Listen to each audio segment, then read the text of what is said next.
Hi friends, എല്ലാവർക്കും നമസ്കാരം. അപ്പോൾ നമ്മൾ കണ്ണിമാങ്ങ അച്ചാറിടാൻ പോവുകയാണ് ഇന്ന്. കഴിഞ്ഞ ദിവസത്തെ വീഡിയോയിൽ ഇട്ടിട്ടുണ്ടായിരുന്നു അതിൻ്റെ ഫസ്റ്റ് പാർട്ട്. അപ്പോൾ കാണാത്തവരുണ്ടെങ്കിൽ ജസ്റ്റ് ഒന്ന് കണ്ടു നോക്കിയാൽ മതി.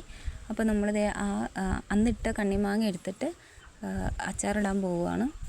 അപ്പോൾ നമ്മൾ ആവശ്യത്തിനുള്ള മുളക് പൊടി ചേർത്ത് കൊടുക്കണം. നമ്മളൊരു 200 ഗ്രാമാണ് ഇട്ടിട്ടുള്ളത്. അത് മുളക് പൊടി എരിവുള്ളതും ഇട്ടിട്ടുണ്ട്, എരിവ് കുറഞ്ഞതും ഇട്ടിട്ടുണ്ട്. പിന്നെ അതുപോലെ തന്നെ നമ്മൾ കടുക് പൊടിച്ചത്, ഉലുവ പൊടിച്ചത്, പിന്നെ ആവശ്യത്തിന് കായപ്പൊടി, പിന്നെ ഉപ്പ് എല്ലാം ഇളക്കി കഴിയുമ്പം കുറച്ച് മുന്നിൽ നിൽക്കുന്ന രീതിയിൽ വേണം ഉപ്പിട്ട് കൊടുക്കാനായിട്ട്. ഉപ്പ് ഓൾറെഡി ഉണ്ടാവും, എന്നാലും നമ്മൾ കുറച്ചും കൂടി ഉപ്പിട്ട് കൊടുക്കണം. കാരണം എന്നാലും ഇത് നമ്മൾ വെച്ച് കഴിയുമ്പോൾ പുളി ഇറങ്ങിക്കഴിയുമ്പോൾ ഉപ്പ് സെറ്റ് ആകത്തുള്ളൂ. അപ്പോൾ എല്ലാം ചെയ്ത് നമ്മൾ യോജിപ്പിച്ച ശേഷം നമ്മുടെ മറ്റേ ഉപ്പിലിട്ട കണ്ണിമാങ്ങയുടെ വെള്ളം അതിലോട്ട് ഒഴിച്ചു കൊടുക്കണം.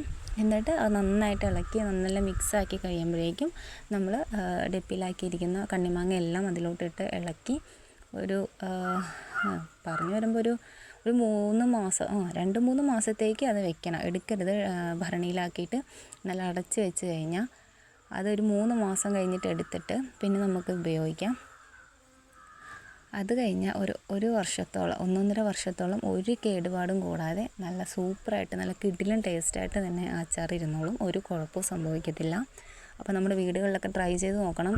ഇതിന് നമ്മുടെ ഗ്യാസോ തീയോ ഒന്നും കത്തിക്കേണ്ട ആവശ്യമില്ല, അല്ലാതെ തന്നെ നമ്മൾ അച്ചാറിടുവാണ്. അപ്പോൾ ഇത് ഇങ്ങനെ ഇടാത്തവരൊന്ന് ട്രൈ ചെയ്ത് നോക്കിയാൽ നല്ലതായിരിക്കും. നല്ല അടിപൊളി ഒരു അച്ചാറാണ്, നല്ല ടേസ്റ്റും ഉണ്ടാവും. ഇത് പുളി ഇറങ്ങിക്കഴിയുമ്പോഴേക്കും ആ ഉപ്പെല്ലാം പൊക്കോളും. അപ്പോൾ എല്ലാവർക്കും ഞങ്ങളുടെ വീഡിയോസൊക്കെ ഇഷ്ടപ്പെട്ടെങ്കിൽ ഞങ്ങളുടെ ചാനലൊന്ന് സബ്സ്ക്രൈബ് ചെയ്യാനും വീഡിയോസൊക്കെ ലൈക്ക് ചെയ്യാനും മറക്കരുത്. കമൻറ്റ് എന്തെങ്കിലും ഉണ്ടെങ്കിൽ കമൻറ്റ് ബോക്സിൽ ഇടാനും മറക്കരുത്. Okay, tata, by.